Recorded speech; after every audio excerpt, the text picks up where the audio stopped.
Hi అండి అందరికీ. నేను మీ సీత. ఎలా ఉన్నారండి అందరూ? బాగున్నారు కదా? నేనైతే చాలా బాగున్నానండి. మీరు కూడా బాగుండాలని మనస్ఫూర్తిగా కోరుకుంటున్నాను.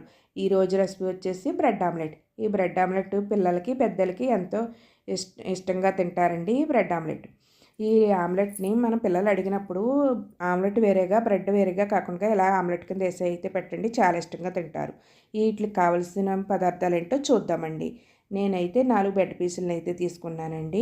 అలాగే 2 ఎగ్స్‌ని తీసుకున్నాను. సన్నగా కోసిన ఉల్లిపాయ ముక్కలు, పచ్చిమిర్చి, కొత్తిమీర కూడా తీసుకున్నానండి. ఇవి తీసుకుని ఇప్పుడైతే ఒక బౌల్ తీసుకున్నానండి. బౌల్ తీసుకుని బౌల్‌లో అయితే ఎగ్స్‌ని అయితే వేసేసుకున్నాను. 2 ఎగ్స్‌ని వేసుకున్నానండి. నేను సన్నగా కోసిన ఉల్లిపాయ ముక్కలను కొంచెం వేసుకున్నానండి. అలాగే పచ్చిమిర్చిని కూడా, కొంచెం కొత్తిమీర కూడా వేసుకున్నానండి.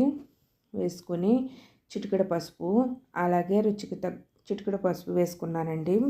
అలాగే రుచికి తగ్గ సాల్టు, అలాగే మనకి కారం మనం తింటాన్ని బట్టి అయితే వేసుకోవచ్చండి. ఎక్కువ తినేవాళ్ళు ఎక్కువ వేసుకోవచ్చు, తక్కువ తినేవాళ్ళు తక్కువ వేసుకోవచ్చు.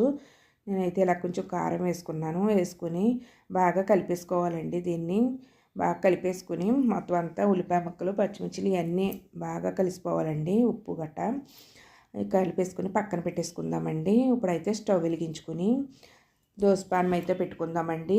దోసపానం వేడెక్కాక కొంచెం ఆయిల్ వేసుకుందాం. ఆయిల్ వేడెక్కాక మనం ఈ కలిపి పెట్టుకున్న మిశ్రమం ఉంది కదండి, ఎగ్ మిశ్రమం, దాన్ని అయితే ఈ పెనం మీద అయితే వేసేసుకుందామండి. వేసేసుకొని మనం అయితే ఇలా వేసుకుందామండి. వేసుకున్న దగ్గర ఒకే చోట పడిపోద్ది కదా, అలా పడిందంతా మనం అయితే ఒక స్పూన్ పెట్టేసి కొంచెం పలసగా అయితే చేసేసుకుందామండి. బ్రెడ్ ఆమ్లెట్ని అలా పరిచేసుకుందామండి. ఎక్కువ పడని కాడ కొంచెం కొంచెంగా తీసేసుకుని మొత్తం అంతా ఇలా పరుచుకోవచ్చండి, కొంచెం పలసగా. అలాగే చుట్టూరు కొంచెం ఆయిల్ అయితే వేసుకోండి, ఆమ్లెట్ చుట్టూరును. అలాగే వేరే పొయ్యి మీద అయితే దోసపానం పెట్టానండి. పెట్టి బ్రెడ్లను అయితే కొంచెం లైట్గా కాల్చుకుందాం. కాల్చిన తర్వాత అయితే ఈ ఆమ్లెట్ని అయితే తిరగేసుకుందామండి. కొద్దిగా లోపల వైపును కూడా కొంచెం కాల్చుకోవచ్చు, రెండో సైడ్ కూడా. అలాగే అప్పుడు అయితే అట్టుని తిరగేసి తర్వాత అయితే బ్రెడ్ ముక్కలను అయితే పెట్టేసుకుందామండి. పెట్టేసుకొని మనం అయితే ఈ విధంగా అయితే ఫోల్డ్ చేసేసుకుందామండి, అంటే మడత పెట్టేసుకుందాం. ఈ విధంగా మడత పెట్టుకుని చూడండి, ఇలా అయితే మడత పెట్టుకోవాలండి. మడత పెట్టుకొని ఒక ప్లేట్లోకి అయితే తీసేసుకుందామండి. ఇలా అయితే నేనైతే 2 ఆమ్లెట్లు అయితే వేసానండి. 4 బ్రెడ్ పీసులు, 4 ఎగ్స్ పడ్డాయి. నేను ఒక ఆమ్లెట్టే చూపించానండి, ఎందుకంటే ఆమ్లెట్కి అంత టైం అవసరం లేదు కదా అని.